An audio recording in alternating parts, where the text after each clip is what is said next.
যে স্বপ্নের জন্য যারা প্রাণ দিয়েছে সেই স্বপ্নকে আমরা বাস্তবায়ন করবই। এটার থেকে আমাদের বেরিয়ে যাবার কোনো উপায় নেই। আমাদের প্রতিজ্ঞা রইল আমরা এটা করব। আমরা নতুন বাংলাদেশের অফিস এটা করেছি। নতুন বাংলাদেশ গড়ার জন্য আমরা এখানে এসেছি, সেটা যেন সবাই মিলে আমরা করতে পারি। দেয়ালের যে লেখাগুলো যখনই দেখি অবাক লাগে, এত কথা কিভাবে এদের মনে আসলো। এদের পেছনে তো কোনো কবি নাই, কোনো সাহিত্যিক নাই, কোনো পণ্ডিত নাই যে কথাগুলো জোগাড় করে করে দেবে, কিন্তু সারা শহর ছড়িয়ে আছে, অন্যান্য শহরেও আছে। প্রতিটি কথা অত্যন্ত মূল্যবান, ছোট্ট কথা, ছোট্ট ছবি, অত্যন্ত মূল্যবান। শুধু বাংলাদেশের মানুষ উতলা হয়ে গেছে নতুন বাংলাদেশ করার জন্য, তাই না? আমাদের যত বাংলাদেশি সারা দুনিয়া জুড়ে আছে, তোমরা একটু আগে বলেছো তাদের কথা, তারা সবাই বলছে যে আমরা আসতে চাই, আমরা এই নতুন স্বপ্ন বাস্তবায়নে শরিক হতে চাই। কাজে তারা, তোমরা যে ঢেউ উঠিয়েছ শুধু এখানকার মনে না, সারা দুনিয়ার বাংলাদেশিদের মনে এই ঢেউ উঠিয়েছ, তারাও যোগ দিতে চায়। যারা বাংলাদেশি নয়, অন্যান্য দেশের তরুণরা, তারা বলছে আমরাও দেখতে চাই, কারণ আমাদের দেশেও এরকম দরকার। কাজে এটা কোনো সীমাবদ্ধ নয় যে বাংলাদেশের মনের মধ্যে তোমরা একটা প্রচন্ড ঢেউ জাগিয়ে দিয়েছ, প্রচন্ড স্বপ্ন জাগিয়ে দিয়েছ।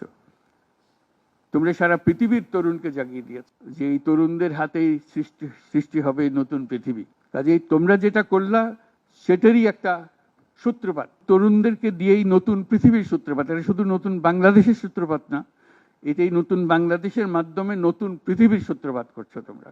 তোমরা ইতিহাস। আজকে মনে হচ্ছে সাধারণ কয়েকজন তরুণ সামনে বসে আছে, কিছুদিন পরে এই সাধারণরাই অসাধারণ হিসেবে পৃথিবীব্যাপী স্বীকৃত হবে, যেহেতু তোমরা অসাধারণ কাজ করেছো।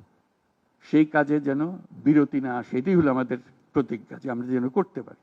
আমার একটা প্রস্তাব থাকবে, নাহিদ, আসিফ এবং তোমাদের সবাইকে, অন্তত মাসে একটা করে চিঠি লিখো আমাদের কাছে। শুধু স্মরণ করিয়ে দেওয়ার জন্য এটা বাকি রয়ে গেল, এটা ঠিক হলো না। কারণ আমরা হয়তো অনেক সময় মাথার থেকে ছুটে যাবে, যেহেতু তোমরা যেভাবে দেখে এসছো আমরা সেভাবে দেখতে জানি না। সেই জানানটা দেওয়ার জন্য আমাদেরকে গুঁতো দিতে হবে, স্মরণ করিয়ে দিতে হবে, যাতে করে আমরা এটার থেকে বিচ্যুত হয়ে যেতে না পারি। এটা তোমাদের দায়িত্ব, কারণ যে পথে রওনা করে দিয়েছ সেটার রূপরেখা তোমাদের কাছে পরিষ্কার। আমরা হয়তো কিছুটা বুঝেছি, কিছুটা অন্যভাবে বুঝেছি, এরকম যেন না হয়। তোমাদের ঠিকভাবে যে স্বপ্ন তোমরা দেখেছো সেই স্বপ্নটা যেন আমরা আমাদের সাধ্যমতো রূপ দিতে পারি। বহু লোক বসে আছে যারা এই দুঃস্বপ্ন থেকে আমরা জেগে ওঠার কারণে তারা দিশেহারা হয়ে গেছে। একদিন চুপচাপ শুয়ে শুয়ে দুঃস্বপ্নের মধ্যে এরা ছিল, দুঃস্বপ্ন দেখছিল, আমরা শান্ত আনন্দ সহকারে লুটপাট করে যাচ্ছিলাম, হঠাৎ করে গোলমাল হয়ে গেল। তারা কি চুপচাপ বসে থাকবে? মোটেই না। খুব চেষ্টা করবে আবার তোমাদেরকে দুঃস্বপ্নের মধ্যে যাতে ঢুকিয়ে দেওয়া যায়, তারা শান্তমতে আবার শান্তিতে আবার তাদের রাজত্ব চালাতে পারে। তারা চেষ্টার ত্রুটি করবে না। কাজে যে কাজ শুরু করেছো এই কাজ সমাপ্ত না হওয়া পর্যন্ত এর থেকে বেরিয়ে যেও না। বাংলাদেশের জন্ম থেকে আজ পর্যন্ত এই সুযোগ আর আসে নাই, যে সুযোগ তোমরা আমাদের হাতে তুলে দেবে। এই সুযোগ যেন হাতছাড়া না হয়। এই সুযোগ হাতছাড়া হলে বাংলাদেশের আর কোনো ভবিষ্যৎ থাকবে না।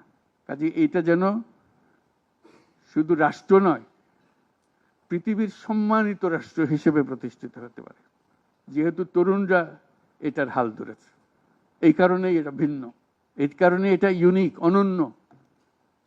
এই অনন্য একটা দেশ আমরা তৈরি করতে চাই। তোমাদের চিন্তায় স্বচ্ছ, তোমাদের চিন্তায় সঠিক, এটা মুঠো থেকে ছাড়বে না, হাত থেকে ছাড়বে না, এবং আমাদেরকে স্মরণ করিয়ে দেবে যদি আমরা এটার এই স্বপ্নের থেকে দূরে সরার কোনো কাজ করে ফেলে। আমাদের কারো কোনো ইচ্ছা নাই এই স্বপ্ন বাইরে যাওয়ার, এই স্বপ্ন বাস্তবায়ন করাই আমাদের সার্বক্ষণিক কাজ।